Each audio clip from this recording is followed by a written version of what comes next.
Živa. Tu na Rdeči pesi stvari radi poimenujemo s pravimi besedami. Božiček ne obstaja.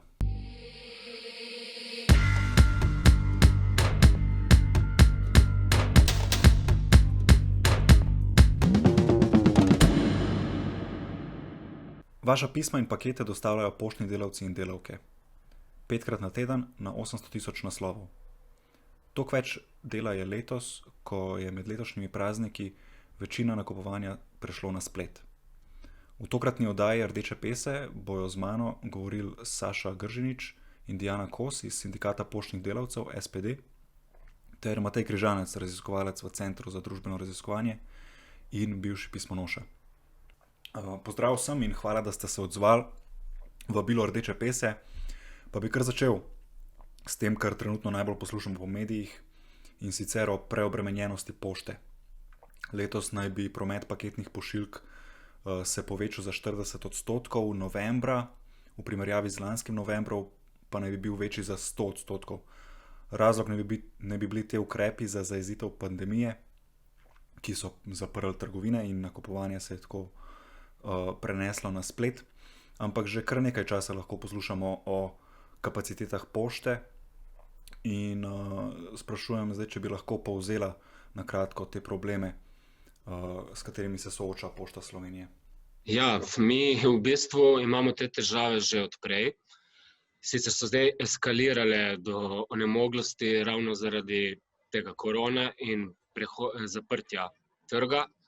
In v bistvu ljudje so primorani nakupovati samo preko spleta in se je to zdaj izvalilo na nas. Vendar mi smo že vsa pretekla leta delali na meji zmogljivosti z minimalnimi kapacitetami, tako zaposlenih kot voznega parka, kot skladišč, prostorov in tako dalje. In to se zdaj odraža v tem času še toliko več. Res je, da smo v bistvu te številke, katere imamo zdaj, govorimo o paketih, koliko so narasle, to je bila pač projekcija nekje, da bo v naslednjih 5 do 10 letih prišli na te številke. Tako da je res to problem bil, vendar vseeno menimo, da bi, če bi se tudi zakonodaja spremenila, da bi se to lahko uredilo drugače, da bi se sprostilo sredstva na pošti in bi lahko vlagali v našo infrastrukturo, ker zadnjih 10 let tega nismo delali, v bistvu smo zapirali pošte in zmanjševali naše prostorne. Ja, in to je bila tudi vsebina vašega predloga spremembe zakonodaje, ne? A bi lahko mogoče povedala kaj o tem področju, ki ga hočete urediti oziroma popraviti?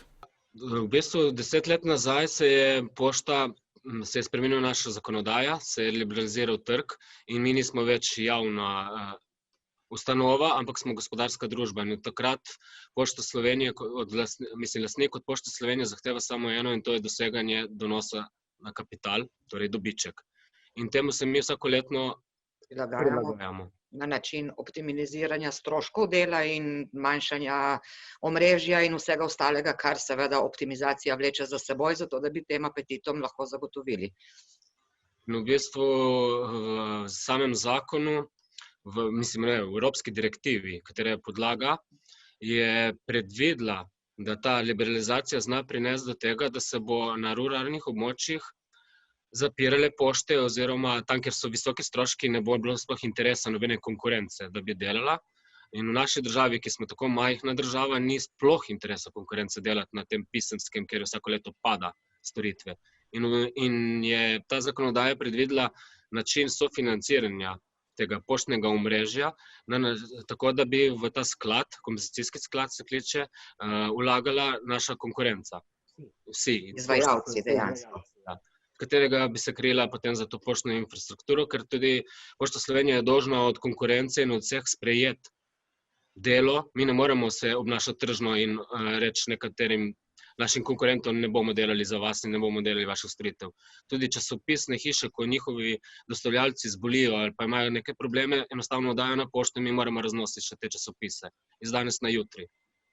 In naša zakonodaja je predvidela, da bo se pač ta sklad polnil preko konkurence in konkurence ni. Zato smo predlagali, da se na drugi način, kot je drugje, tudi v drugih evropskih državah so isto ugotovili in začeli to reševati, da se to financira iz javnih sredstev, iz proračuna državnega.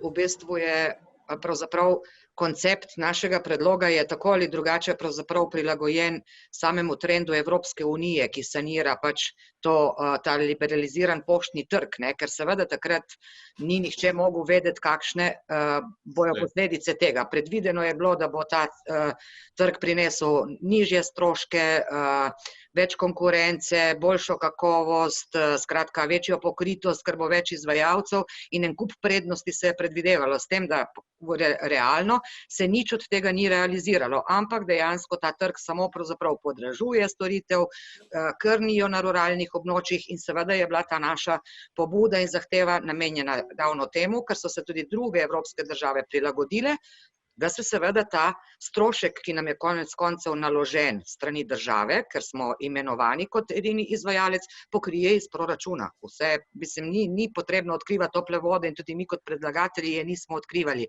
ampak smo samo sledili praksam in smernicam, ki so v veljavi v Evropski uniji. Ok, hvala. Temu predlogu bi se kasneje še vrnil, ampak zdaj bi se dotaknil te optimizacije. In sicer, kakšne posledice ima ta optimizacija za gospodinjstva in za odročne naslove v Sloveniji? V praksi nadaljevanje optimizacije stroškov bi seveda za te nekonkurenčne oziroma neprofitabilne deleže samo še dodatno pač slabšala kakovost oziroma pogostost opravljenih storitev. Zaradi pač te nedobičkonosnosti bi se seveda verjetno zmanjšal tudi interval, ne bi bilo več 5-dnevne dostave, ampak bi bila z nekimi korekcijami podzakonskih aktov trodnevna ali pa 2-krat na teden ali kakorkoli bi se potem to pač preračunavalo. In dejstvo je, da bi potem seveda na ruralnih območjih iz tega naslova verjetno veliko manjkrat videli dostavljače, kar se pa tiče samega poštnega omrežja, je pa tle centralizacija, ki je tudi del optimizacije, se pravi, da se z teh ruralnih področji tudi za prevzem, recimo tiste manj pogoste dostave, se bojo morale stranke še toliko več kilometrov voziti na bolj oddaljeno pošto in v nek center in bojo mogoče brez nekih dodatnih ukrepov morale ravno tako čakati veliko več, zato da bojo to lahko to uslugo pravzaprav dobile, ne?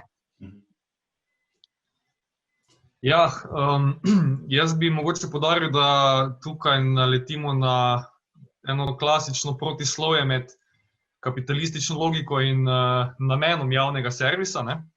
Zdaj, ta optimizacija delovnega procesa je v bistvu stalno pravilo v kapitalističnem proizvodnem procesu, medtem ko pa je poanta javnega servisa v tem, da nudi storitve ne glede na se pravi profitabilnost, ampak glede na potrebe prebivalstva, ne. Zdaj, rezultat tega zapiranja je v bistvu dvojen, ne. Na eni strani rastoča obremenjenost poštnih delavcev, na drugi pa v bistvu vedno večje nezadovoljstvo uporabnikov poštnih storitev, ne. In tukaj je verjetno tudi precej važna vloga sindikata, da v bistvu krepi splošno solidarnost med na eni strani uporabniki, se pravi gospodinjstvi, in poštnimi delavci na drugi strani. Zdaj, sodeč po odzivih javnosti na dosedanje delavske boje v pošti, jaz mislim, da je ta solidarnost na kar precej visoki ravni. Jaz bi jo celo primerjal z solidarnostjo z gasilci na nek način. Strenjam, res je.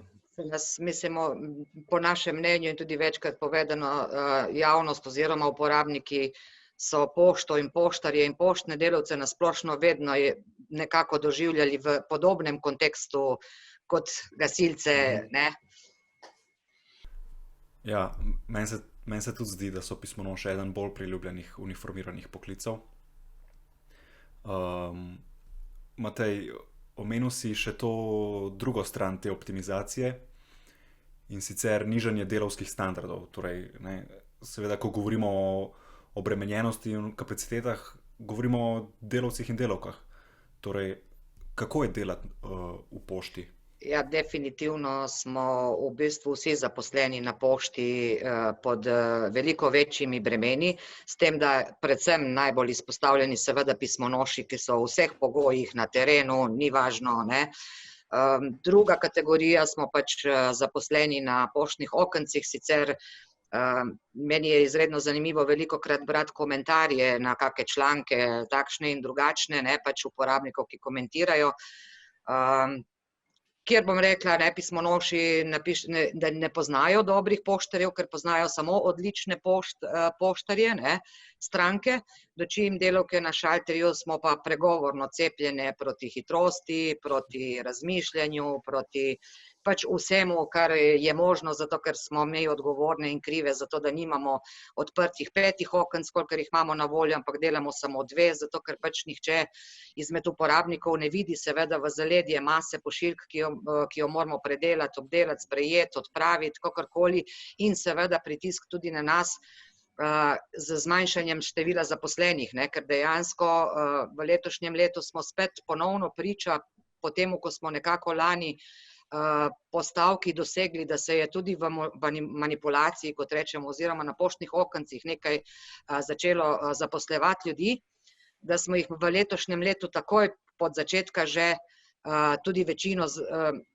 pravzaprav jih nimamo več, ne, ker je stanje tam nižje na letnem nivoju, se pravi, očitno nimamo potrebe po dodatnih zaposlitvah, navkljub nekim informacijam, da res zaposlujemo konstantno, ker je pač z predvidenim načrtom, sicer nihče ni pričakoval v letošnjem letu, ne, pač korona krize in nekih posebnih okoliščin, zato smo predvideli pač na tem segmentu zmanjšanje števila zaposlenih, kateremu tudi čez leto zasledujemo, ne. Matej, ti si tudi delal kot pismonoša, ne? Ja, v bistvu moja izkušnja dela na pošti je dejansko trajala vsega skupaj 2 meseca nekje. To je bilo 4 leta nazaj, ravno v tem zimskem času, ko je navadno največji pritisk na poštarje, se pravi decembra. Ja, v bistvu delo je fizično naporno, zraven je pa še element časovnega pritiska, ne.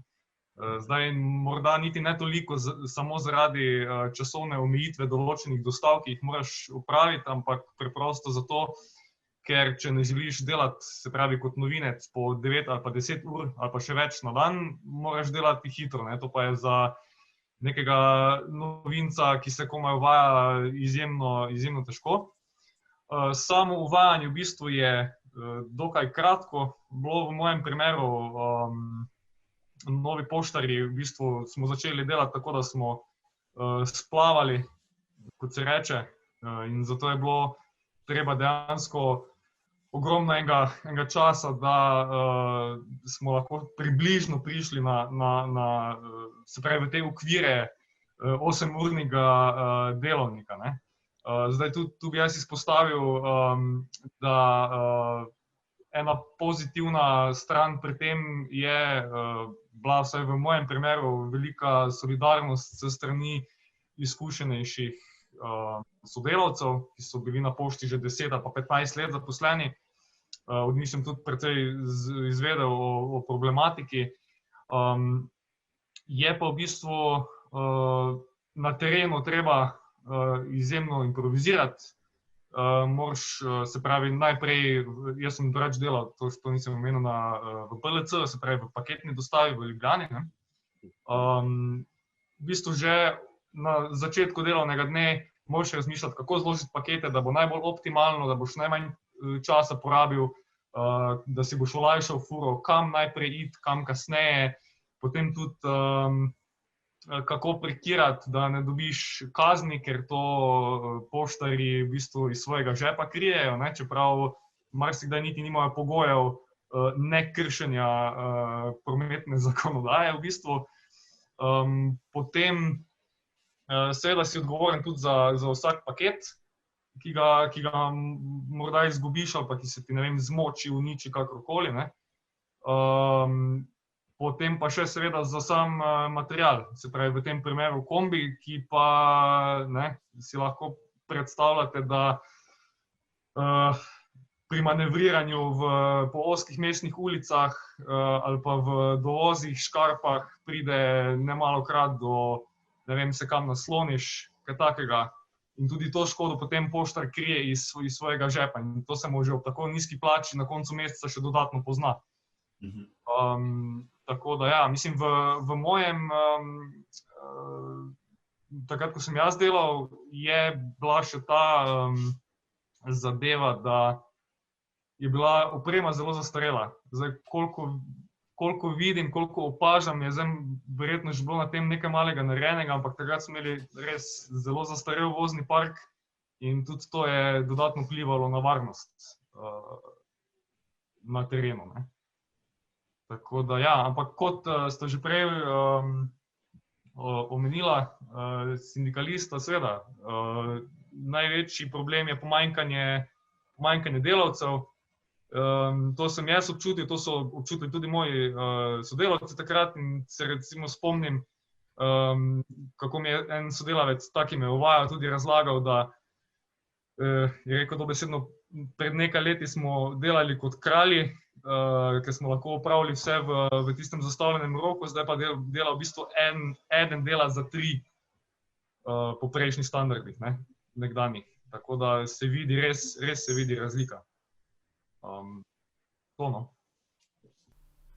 Ja, v uredništvu smo dobili tudi izjavo pismonoše Braneta, ki jo boste zdaj slišali. Zaradi vpliva epidemije se je naše delo spremenilo. Saj zaradi zaprtih trgovin ljudje naročajo izdelke preko spleta. Ker kolegi na dostavi za fizične stranke ne zmorejo dostaviti vseh paketov, in v največji možni meri priskočimo na pomoč pismonoši na redni dostavi. Toda kljub temu ne zmoremo dostaviti vseh pravočasno. Ker paketi ostajajo, jih lahko voziš popoldne po svojem opravljenem delu, seveda za ne neki denar, vreden omembe. Torej začneš delo ob 5. uri zjutraj in ker je nekaj sodelavcev doma zaradi bolniške odsotnosti, COVID, poškodbe, dolgotrajne bolniške, pokriva še en del rajona, za katerega ni dovolj ljudi. Končaš ob 14.15 uri in do 17. ure voziš odkupne pakete in tako iz dneva v dan. Kljub nekaterim poskusom vodstva pošte jim zaenkrat ni uspelo zagotoviti dovolj kadra za redno opravljeno delo. Ok, še imamo predlogo SPD-ja in o prihodnosti. Zdaj, kar je jasno, se mi zdi, da jasno, glede na sejo v državnem zboru, je, da vašega predloga in gradiva niso sploh prebrali. Torej, kaj so naslednji koraki sindikata? Na kakšnih zahtevah vztrajate? Ne vem, zdaj bomo pogledali, če nam še kaj preostane, tako ko bi rekli, recimo tudi na kakšnih drugih deležih. Naš zakon dejansko je bil zavrnjen čisto na način, kakor se zdaj v zadnjih tem letu ali pol 9 mesecih, z ustrojem preglasovanja koalicijskih strank in to je bil point in mi bomo zdaj samo pogledali, če imamo še kakšno možnost, ker dejstvo je, da smo mi zakon vložili s pobudo volivcev, ki so nas podprli, mi nismo vložili malo napora ali pa finančnih sredstev v to akcijo. In seveda ne bomo kar tako zlahka šli skozi, da je ta kombajn enostavno se odločil, da bo s tem preglasovanjem zadevo spet oduzel, da ne bo poslušal volje ljudstva in bo enostavno ugotovil že na matičnem delovnem telesu, da ta zakon ni primeren za nadaljnjo obravnavo in niti ne pravzaprav v državnem zboru v pravo glasovanja. Če povem kratko, ni šlo zle, pa bomo pa provali po drugi poti. Zgrda. Ni nam prestane drugega. Šli smo za mizo po vseh zakonodajnih možnih poteh, ker moramo vedeti, da ta saga okoli te zakonodaje traja že od leta 2013. Mi smo se vključili v zadnjih 2 letih v to zgodbo.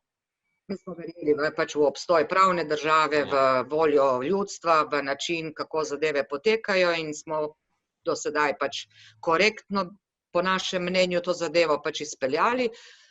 Seveda zdaj pa po rezultatu, ki vidimo, da je popolnoma nepomembno, ali igraš korektno, ali igraš nekorektno, da za dosego cilja, tako kot bi rekli, v ljubezni in vojni je dovoljeno vse. Ampak lani v tem času je del poštnih delavcev v stavku in lahko bi rekel uspešno. SPD je bil tudi del te zgodbe. In kaj je bilo takrat ključno? Lansko leto ta stavka, ki smo jo izvedli, samo naš sindikat, ki se drug sindikat ni udeležil, je bila... Dejstvo je, da je vseeno pretežni del zaposlenih stavkal navkljub temu? Mi imamo nekaj več kot 1000 članov in stavki se pa je pridružilo 4700, nekaj takega, 70% zaposlenih. Tako da moramo vedeti, da smo dobili veliko podporo. Res je bil velik trud naših zaupnikov in poslužili smo se vseh možnih elementov že, da smo gradili na temu, torej informiranje, kar je bilo eno najbolj pomembnih, in prepoznavnost. To je bilo pač, dolgo leta smo gradili na eno Facebook skupino, kjer nismo nikoli zaprli samo za člane, ampak omogočili vsem zaposlenim, da so dobili informacije od nas in tudi mi od njih, ker moramo vedeti, da pokrivamo celo Slovenijo in se med sabo sploh zaposleni ne poznamo. In tako smo se nekako spoznali in delili informacije in so nam uspeli slediti. To je bil en najbolj pomembnih elementov, da je ta informacija bila takoj, vsakemu delavcu je ponujena in je dobil in je tako raslo zaupanje do sindikata. In z naše strani tudi smo dobili feedback od zaposlenih, da bo uspelo. To je bilo pač ta element. Meni osebno je pač to ključno, ker prihajam iz zaposlenih in vem dobro, da ko sem se jaz sam na začetku lotil, ker sem ta karakter, da mene zanima, zakaj moram to delati, kje to piše, in se mi zdi to, da ni prav, kar mi nekdo narekuje, da moram delati, takoj na hitro ugotoviš, da sam prvič nimaš vseh informacij in drugič si sam, ne uspeš. Če je možnost uspeha, je samo to, da se povežemo in da je to skupina zaposlenih. In da smo povezani, mora biti to zaupanje. Od zadnjega člana do gor do vrha, do predsednika. To zaupanje mora biti in brez tega ne uspemo. Ja, meni se zdi delovanje SPD-ja na tem področju, torej kar se tiče informiranja in upoštevanja, torej ta stik, vztrajanja na tem zaupanju, se mi zdi zelo spodbudno. To vzdrževanje tega širokega omrežja in ta povratna zanka informacij, ki jo lahko dobivate tudi od članov, se mi zdi dobra praksa. Na tej točki, Matej, a bi ti še imel kaj za dodati? Ja, morda samo tole, da v bistvu tudi izkušnje iz tujine kažejo, da se tudi v razmerah, ki so izrazito nenaklonjene sindikalnemu organiziranju, mogoče uspešno boriti za doseganje delavskih standardov. Recimo ravno pred kratkim smo lahko spremljali uspešno stavko delavcev v poljskem Amazonu, ki so za 3 ure uspešno blokirali uvoz več kot 80 tovornjakom v skladišče. In zanimivo pri tem, da tudi vozniki, ki so morali za 3 ure izklopiti svoje motorje, so v bistvu izrazili solidarnost z stavkajočimi delavci. In očitno so jih v to solidarnost poenotile zahteve delavcev, kot recimo izplačilo dodatka za delo v epidemičnih razmerah in tudi konec diskriminacije vzhodnoevropskih delavcev, ker za Amazon je znano, da s pridom izkorišča nizke standarde na Poljskem in v bistvu poceni vzhodnoevropsko delovno silo. Zdaj, prejle sta Saša in Diana tudi lepo povzela, kako se sindikat poštnih delavcev v Sloveniji loteval zadev. Tukaj je v bistvu vidna ta razlika v pristopu na strani SPD-ja in na drugi strani, se pravi, tega drugega sindikata, delavcev prometa in zvez, medtem ko je poštni sindikat ubral bolj aktivno strategijo v bistvu z vključenostjo svojega članstva in ravno ta feedback, ravno to je v bistvu obrodilo sadove, ki jih ta neka defenzivna strategija tega drugega sindikata ni. In pristajanje na te neke male kompromise, ki dejansko v končni fazi niti niso kompromisi, ker gre samo za neko pasivizacijo delavcev v končni fazi. In jaz mislim, da ta aktivna strategija je ena zelo dobra praksa, ki se pri nas izkazala. Jaz upam, da bodo tako tudi naprej delovali, ker v bistvu nauk, ki ga lahko potegnemo iz teh dosedanjih primerov organiziranja v logističnem sektorju, je to, da se delavstvo ravno najbolj kali v konfliktnih situacijah, s katerimi organizirano delo kapitalu ne pusti spati. In to smo lahko videli na primeru stavk v Nemčiji, na Poljskem, tudi v ZDA v končni fazi. In izjemno pomembna je stalna interakcija aktivnega sindikalnega vodstva z članstvom, saj se v bistvu na ta način tudi krepi legitimnost sindikata med njegovim članstvom, pa tudi med ostalim delavstvom, ki še ni sindikalizirano, ne.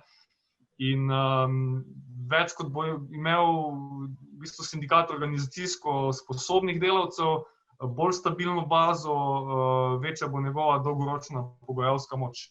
In jaz bi na tej točki želel kolegoma v bistvu vso srečo za naprej in veliko borbenega duha. Hvala za vsa pojasnila in pogovor. In ja, se strinjam, da moramo biti pozorni na ta sektor. Mislim, da bo prihodnost, kar se tiče aktivacije delavskega gibanja, mislim, da bo prva prišla do poštno-logističnega sektorja. Zdaj vas pa vabim, če imate še kakšno zaključno spodbudno besedo. Spodbudno je, spodbudnega, da bomo pravzaprav sami sebi pravzaprav za spodbudo in se ostali, da bomo vztrajali seveda do konca. Normalno, da vsi skupaj pravzaprav to zadevo speljemo v najboljši možni meri, kolikor jo je.